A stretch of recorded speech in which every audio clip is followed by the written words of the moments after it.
நான் யாரையும் குறை சொல்ல. நிறைய நடிகர் இருக்கிறாங்க, கோடி கோடியாக சம்பாரிச்சாங்க. ஆனால் கேப்டன் நடிக்கும் போது லட்சக்கணக்கில் தான் சம்பாரிச்சாரு படத்தில். அதுக்கே இவ்வளோ உதவி செய்திருக்காரு. ஆனால் நிறைய நடிகர்லாம் ஒரு படம் டப்பா படமாக இருந்தாலும் கோடி கணக்கில் சம்பாதிக்கிறாங்க. அது மாதிரி கொடுத்து உதவணுன்ற எண்ணம் கிடையாது. அதனால அது மாதிரி வரவும் மாட்டாங்க.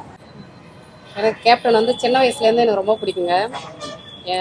எனக்கு வந்து கரெக்டாக நல்லா 7 வயசு இருக்கு எனக்கு.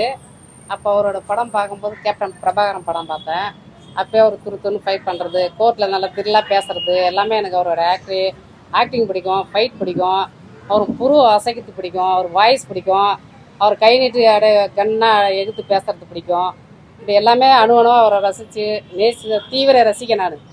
அவரை ரசித்ததுனால என் பிள்ளைக்கு கூட விஜயகாந்த்னு வைக்கணும் ஆசை. ஆனால் வந்து வி என்ற இடத்துல எதுவும் வரல சொல்லிட்டு ரித்தேஷ் காந்த்னு வச்சுருக்கேன் இப்போ என் பையனோட பெயர். அவரை ரொம்ப ரொம்ப பிடிக்கிறதுனால அவர் ஒரு படம் ரிலீஸ் ஆனால் கூட நான் விட மாட்டேன். மற்றவங்க படம் ரிலீஸ் ஆனாக்கா நான் வந்து டிவியில் போட்டா பார்த்துக்கலாம் அப்படின்னு இருப்பேன். ஆனால் கேப்டன் படம் மட்டும் காசு கொடுத்து தான் பார்க்கணும் அப்படின்னு ஒரு வெறி எனக்கு. அது எங்கே போனாலும் எந்த தேட்டரில் எந்த படமாக இருந்தாலும், அது பழைய படமாக இருந்தாலும் சரி, புதிய படமாக இருந்தாலும் சரி, நான் டக்குன்னு போய் பார்த்துருவேன். ஒரு படம்னா அவருனே எனக்கு உயிர். என் உயிரே என்னை விட்டு போன மாதிரி இருக்குது. இதயமே அவர் இறந்துட்டாரு சொன்னவொடனே நான் அந்த பிள்ளையார்கிட்ட வச்சு வேண்டியிருந்தேன். அவர் இதுக்கு முன்னாடியே அவர் உடம்பு சரியில்லைன்னு சொல்லி கேள்விப்பட்டவொடனே அவரோட ஃபோட்டோவை பிள்ளையார் சிலைக்கு அடியில் வச்சு தான் கும்பிட்டேன். ஏன் தெரியுமா? அவருக்கு உயிருக்கு ஆபத்து வரக்கூடாது, பிள்ளையாரப்பா நீ தான் அவரை காப்பாற்றணுன்ற எண்ணத்தில் நான் வச்சு சாமி கும்பிட்டேன். ஆனால் அந்த பிள்ளையாரே கைவிட்ட பிறகு அந்த பிள்ளையாரே நம்ம கும்பிட்றது ரொம்ப கஷ்டப்படுறேன். இப்போ நான் ஏன் பிள்ளையாரப்பா உனக்கு அடியில் தான் வச்சு நான் கும்பிட்டேன், அவர் 7 வருஷமாக காப்பாற்றிட்டு வந்தியே, இப்போ ஏன் அவரை கை விட்ட? அவர் என்ன துரோகம் பண்ணார்? அவர் உதவி பண்ணது தப்பா? அவர் எதிர்த்து கேள்வி கேட்டது தப்பா? இல்லை அவர் நடித்தது தப்பா? மக்கள் மேலே இவ்வளோ பாசத்தை வச்சு இவ்வளோ மக்களை சம்பாதிச்சது தப்பா? எதனால் அவரை வந்து கை விட்டுட்டேன் அப்படின்னு கடவுள்கிட்ட நான் நீதி கேட்டேன். முடியல. அன்னைக்கு ஃபுல்லாக நான் 2 நாளாக அவர் இறந்தது செய்தி கேட்டேன். இல்லை பிள்ளைங்க 2 பிள்ளைங்க சின்ன பிள்ளைங்க தான், 2 பிள்ளைங்க நான் சாப்பாடு கூட போடவே இல்லை. அன்னைக்கு அவர் அழுது கேட்டு நான் அழுது பார்த்து சின்ன பொண்ணு கண்ணை தொடச்சிட்டு, அம்மா விஜயகாந்த் மாமா சாகலை, இதோ வந்துட்டார் இருப்பார் படத்தில் அப்படின்னு சொல்லிட்டு எனக்கு ஆறுதல் பண்ணி கண்ணை தொடச்சி எனக்கு பிஸ்கட் ஊட்டினேன். அந்த அளவுக்கு அவர் மேலே நான் அவ்வளோ தீவிரமாக இருந்து கத்தி கதறி 2 நாளாக பசி பட்டினியோட அவரை கத்தி எனக்கு தொண்டாவை போனது. அதை கூட எனக்கு கவலை இல்லை. திரும்பி வரமாட்டாரா? ஒரு படத்தில் சிவாஜி சொல்லுவார், நான் செத்து பிழைச்ச வேண்டாம் எமனை பார்த்து சேர்த்த வேண்டான்னு. அது மாதிரி ஒரு செத்து பழிச்சு வந்துட மாட்டாரா அப்படின்னு ஒரு நிறைய கனவு கண்டேன் நான். எத்தனை பேர் செத்தாங்க ஆனால் வரமாட்டாங்க திரும்பி சொல்லுவாங்க. ஆனால் கேப்டன் செத்து திரும்பி வருவார் 3ஆவது நாள் திரும்பி வரமாட்டாரா? எல்லாரும் நான் இறந்துட்டா இவ்வளோ கூட்டம் வருவீங்களான்னு எதிர்பார்த்து கூட அவர் இறந்துருக்கலாம் இல்லையா? மறுபடியும் உயிர் பிழைச்சி வரமாட்டாரா அப்படின்னு நான் 2 3 நாளாக 3 நாளாக 4 நாளாக நைட்டும் பகலமாக கனவு கண்டு இன்னைக்கு எழுந்து வந்து மக்கள்கிட்ட வந்து சிரிக்க மாட்டாரா? எப்பவும் போல பேச மாட்டாரா? நான் இறக்கலை, உங்களை விட்டு நான் போகலை, நான் இறந்துட்டா எவ்வளோ ஜனங்க வரீங்கன்னு பார்க்கறதுக்கோசம் தான் நான் படுத்துன்னு அப்படி ஒரு வார்த்தை அவர் வந்து உயிர் பெயர்த்து வந்து சொல்ல மாட்டாரா அப்படின்னு ஏங்கி தவிச்சேன். ஆனால் இது வரைக்கும் அவர் எழுந்து வருவாரான்ற நம்பிக்கை இருக்கிற. ஆனால் எல்லாரும் வந்து கடவுளாக ஆயிட்டாங்க, கடவுளாக கும்பிட்டு நிற்கிறோம், கேப்டன் கோயிலுக்கு வந்து போனாடு. ஆனால் உண்மையாவே இதுக்கு முன்னாடி அவர் இறந்த பிறகு நான் வந்து போனேன். அவர் வந்து போன பிறகு நிறைய பிரச்சனை சிக்கல்கள் எனக்கு இருந்தது. அந்த சிக்கல்லாம் நிறைய தீர்ந்துச்சு எனக்கு. உண்மையாவே கோயிலுக்கு போயிட்டு அந்த குறை தீர்ந்துதோ இல்லையோ, ஆனால் அவர் கோயிலுக்கு வந்து எனக்கு நிறைய பிரச்சனைகள் தீர்ந்தது. டென்ஷன், அலைச்சல், நிறைய டென்ஷன் பட்டா ரொம்ப எப்படி சொல்ல மன உளைச்சலுக்கு ஆளானேன். அவர் கோயிலுக்கு வந்து போன பிறகு அந்த மன உளைச்சல் நிஜமாவே இல்லை.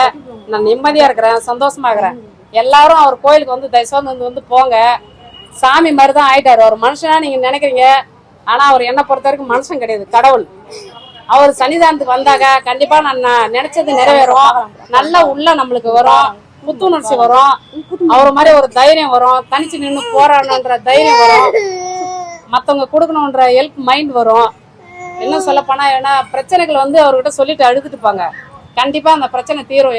என்னை பொறுத்த வரைக்கும் தேர்ந்திருக்கு. அதனால நான் நம்பி சொல்றேன், நீங்களும் நம்பிங்கன்ற நான் நம்பிக்கை இருக்கிறேன். என்னுடைய கஷ்டத்தை நான் வந்து சொல்லி போன தர அழுதுட்டு போனேன். அவர் இறந்த உடனே அந்த கஷ்டம் போச்சு, மன உளைச்சல் போச்சு, மன அழுத்தம் போச்சு. எனக்கு உண்மையே மன நிம்மதியோட தான் வந்திருக்கேன்ப்பா. இன்னைக்கு சந்தோஷத்தோட வந்திருக்கேன். அவர் சாமி என்ற சந்தோஷத்துல வந்தேன். அன்னைக்கு இறந்துட்டாருன்னு அழுதுட்டு வந்தேன். இன்னைக்கு அவர் சாமி கிட்ட என்னோட குறை தீர்ந்து போச்சுன்னு சொல்லி சந்தோஷப்படுறதுக்காக தான் வந்திருக்கேன். அந்த சந்தோஷத்துல அன்னதானமா பண்ணிட்டு என்னால முடிஞ்ச என் சக்திக்கு முடிஞ்ச ஒரு அரிசி மூட்டை, காய்கறி பதார்த்தம், சாப்பாடு என்னால் முடிஞ்ச அளவுக்கு என் தகுதிக்கு ஏற்ற மாதிரி கொடுத்துட்டு போகிறேன். அவ்வளோதான். அதே மாதிரி எல்லாருமே செஞ்சால் நல்லா இருக்கும்னு நான் நினைக்கிறேன். அவர் வந்து வழிகாட்டியா போயிருக்காரு. நம்ம தமிழ்நாட்டு மக்கள் ஒட்டுமொத்த மக்களும் அவர் வழியை பின்பற்ற வேணும்னு நான் நினைக்கிறேன். அவ்வளவுதான். நிறைய பேர் இறந்திருக்காங்க. ஓகே. நாட்டை ஆண்ட முதல்வர்கள்ல இருந்து நடித்த பெரிய நடிகர்கள் சிவாஜி கணேசன்ல இருந்து எல்லாம் நிறைய பேர் இறந்திருக்காங்க. கேப்டன் இறந்தப்போ 2 நாள் நான் சமையலே பண்ணல, கவலைப்பட்டேன், அழுதேன். என் பாப்பா கூட எனக்கு பிஸ்கட் போட்டு விட்டானீங்க. ஆமா. இத மாதிரி நீங்க வேற எந்த இல்ல உண்மையை சொல்றேன், கடவுள் மேல ஆணையா சொல்றேன். எம்ஜிஆர் சாகும்போதெல்லாம் அப்ப 4ஆவதோ 1ஆவதோ நான் படிச்சிருந்தேன், எனக்கு கருத்து தெரியல. பாலோடைய ஆயெல்லாம் வந்து அந்த எம்ஜிஆர் போட்டோ வச்சு அழுதுட்டு இருந்தாங்க. என்னவோ அவங்க சத்துணவு உண்ட போறதுனால அவங்க வேலை கொடுத்ததுனால அந்த அமைச்சர் இறந்துட்டாரு போல் இருக்கு. அதனால தான் இந்த ஆயெல்லாம் அழுகுறாங்கட்டு நான் ஒரு டேக் டிஸே பார்த்துட்டு போனேன். அப்புறம் அதுக்கப்புறம் நான் 7th படிக்கும்போது ராஜீவ் காந்தி இறந்தாரு.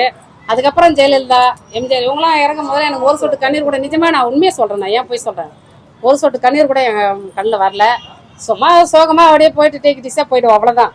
ஆனா இவர் இறந்தது என்னால இந்த அளவு என் உயிர் பிரியும் வரை அவருடைய துக்கம் என்னால தாங்க முடியல. இப்ப நான் தைரியமா பேசினாலும் அவர் கோயிலுக்கு வந்து எனக்கு நிம்மதி கிடைச்சதுன்றதுக்காக தான் அந்த தைரியமா பேசின வசம். என்ன இருந்தாலும் அந்த பிள்ளையாரு நான் வச்சு கும்பிட்டேன்னு சொன்னேன் இல்லையா, அந்த பிள்ளையார் கைவிட்டாரேன்ற மன வருத்தம் எனக்கு வந்துட்டு தான் இருக்கு. மீண்டும் வரமாட்டாரான்னு என் மனசு ஏங்கிட்டு இருக்குது. அதாவது இன்னைக்கு மனிதரை கடவுள் ஆக்கியிருக்காரு விநாயகர்னு நினைக்காம மனிதனுக்கு அப்புறம் தான் அவருடைய புகழ் வந்து இன்னைக்கு உலகம் முழுவதும், நாடு முழுவதும் பரவி இருக்கு. ஆமா. ஆனா வந்து நான் 7 வயசுல இருந்து அவர் புகழை நான் பார்த்துட்டு தான் இருக்கிறேன், ஒரு நடிப்புல இருந்து. ஆனா அவரு கையால நான் ஒரே ஒரு ரூபாய் கூட வாங்கி சாப்பிட்டது கிடையாது. அவருடைய நிறைய ஹெல்ப் பண்ணிருக்காரு, நிறைய பேர் உதவி பண்ணியிருக்காரு. ஆனா அவர் கையில நான் இது வரைக்கும் உதவி வாங்கினது கிடையாது. அவரை நேரடியாக பார்த்ததுல ஒரே ஒரு முறை வந்து எலெக்ஷன் வந்தாரு, அவர் முகத்தை அப்பதான் பார்த்தேன். கை கொடுக்கலான்னு எட்டி போகும்போது அவரு கிடைக்கல, கூட்டம் வந்து மறிச்சிட்டாங்க.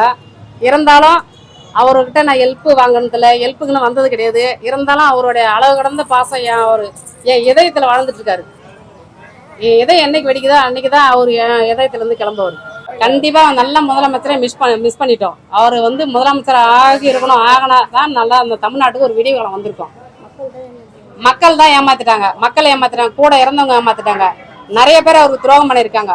ஒரே ஒரு உதாரணம் சொல்லியிருக்கேன், ஆலமரம் வந்து அடியோட சாய்க்க முடியாது, அவர் ஆலமரம் மாதிரி. அவர் அடியோட சாய்க்க முடியலன்னு சொல்லிட்டு எதையோ பண்ணி தான் அவர் சாய்ச்சிருக்காங்க. அது மட்டும் உண்மை புரியுது எனக்கு. வந்து நீங்க தான் ரோல் மாடல், எல்லாமே வெற்றி. தனியா நின்று போராடணும், தனியா நின்று யாரையும் நம்ம எதிர்பார்க்கணும். நம்ம கையில ஊண்டி வந்துடும், நம்ம கையில் உள்ளதை நம்ம அடுத்தவங்க கொடுக்கணும். அடுத்தவங்க கையில பிடுங்கக்கூடாது, அடுத்தவங்க துரோகம் பண்ணக்கூடாது, அடுத்தவங்களை வந்து ஏமாற்றக்கூடாது, அடுத்தவங்க புற திருடக்கூடாது அப்படின்னு நிறைய படத்துல சொல்லியிருக்காரு. நிறைய படத்துல சொல்றதுமே நிஜ வாழ்க்கையிலையும் சொல்லியிருக்காரு. அதை நான் கண்டிப்பா ஃபாலோ பண்ணிட்டு வந்திருக்கேன்.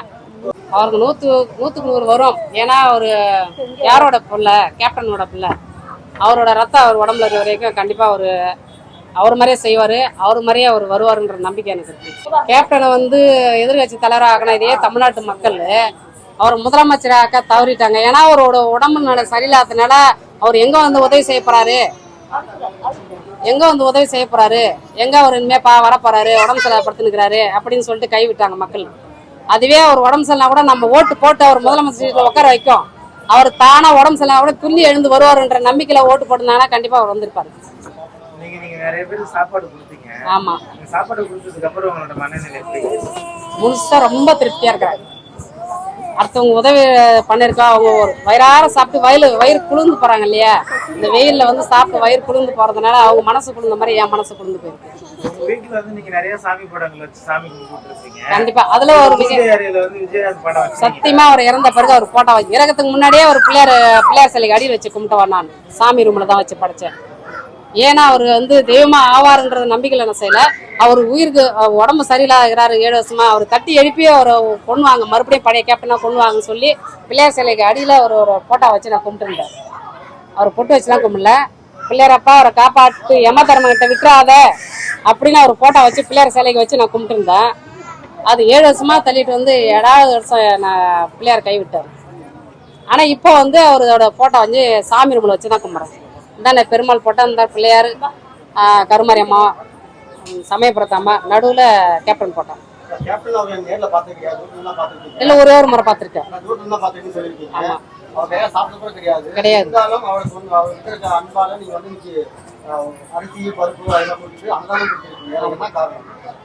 அவர் மேல வச்சுக்கிற பற்று, அவர் மேல வச்சுக்கிற பற்று தான்.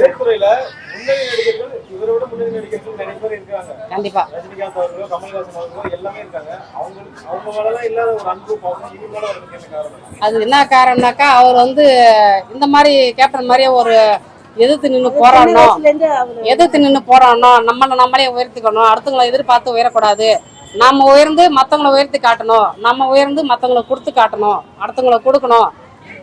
ஒரு கல்ல இருக்கிற படத்துல சொல்லுவார், லெஃப்ட் கையில கொடுக்கறதுக்கு ஒரு ஐயர் வந்து கேட்பாரு, என்னப்பா உதவி செய்யற ஒரு லெஃப்ட் கையில கொடுக்குறீங்க அப்படின்னு. அந்த கையில இருந்து இந்த கையில மாத்ததுலேயே என்னுடைய மனசு மாறிடும். அந்த கையில இருந்து இந்த கையில மாத்ததுலேயே அந்த அம்மா வாங்குறவங்க அந்த அம்மா மனசு மாறிடும், ஐயோ கொடுப்பாரா கொடுக்க மாட்டாருன்னு. அது நல்ல கருத்து. அவர் அது மாதிரி ஒவ்வொரு பாயிண்ட்டும் நல்ல பாயிண்ட் நான் எடுத்துக்கணும், நான் அதை பின்பற்றுவேன் நான். சரி, இப்ப இருக்கக்கூடிய மனிதர்கள்ல, இருக்கக்கூடிய அரசியல் தலைவர்கள்ல, நடிகர்கள்ல இவரை கேப்டன் அளவுக்கு நான் நினைக்கிறேன் அப்படின்னா யார் சொல்லுவீங்க? இப்ப இருக்கிற தலைவர், இப்ப இருக்கிற நடிகருங்களா? யாரும் இல்லைங்க.